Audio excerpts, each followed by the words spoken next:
Right, so brothers and sisters, galing ako sa church at ito ngayon, meron binigay sa akin for seminary purposes. And na-impress ako nito dahil ang church, gumawa siya ng mga ganitong bagay para tulungan yung ating mga youth to understand the doctrine ng simbahan and even the teachings of the gospel.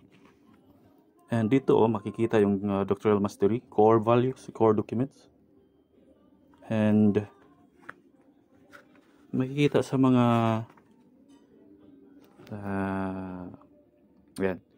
So meron siyang mga questions, may mga scriptural references at iba pa na matututo ka talaga regarding sa teachings ni Jesus Christ.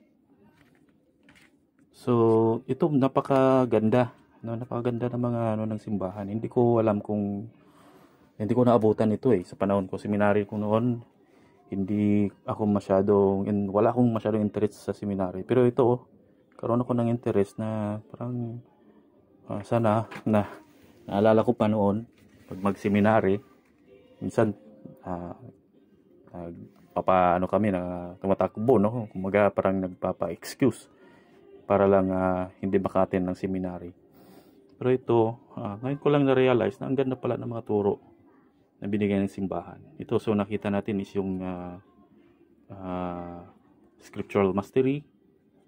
Yan, kompleto siya. And then nandito na rin yung core values, which is yung simplified lang dito. Yung mga core documents, yung mga simplified. And then dito sa pamphlet na to, nandito yung mga guides and questions para maintindihan natin.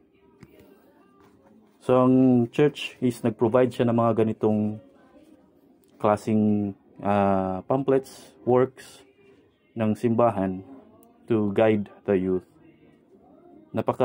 Kung ako lang babalikan ko ito yung panahon na to. So siguro sa edad ko na ngayon, parang namimiss ko yung times na meron pala akong dapat pang maraming matutunan.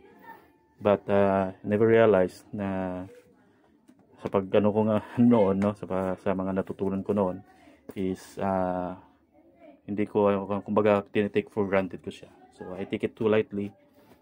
Later end, yun nga, maraming mga pagsisisi. But, in spite of that, marami din ako namang mga experiences regarding sa simbahan that taught me yung aking faith na may strengthen.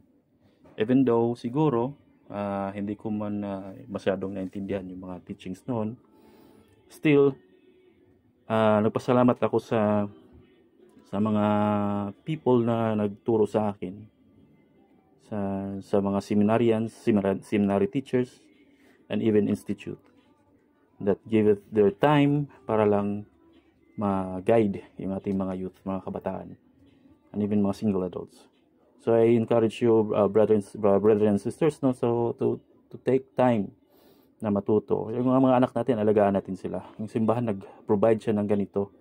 Kasi hindi natin kaya. Hindi natin kayang i-provide lahat ng panahon, yung time sa mga anak natin. Kaya nga, mas maganda na may program na ganito para magabayan sila.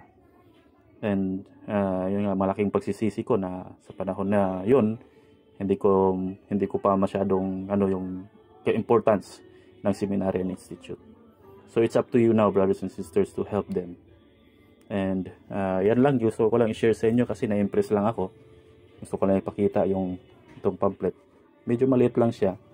And still, it gives lights and understanding sa mga youth natin. And so long, yan lang po.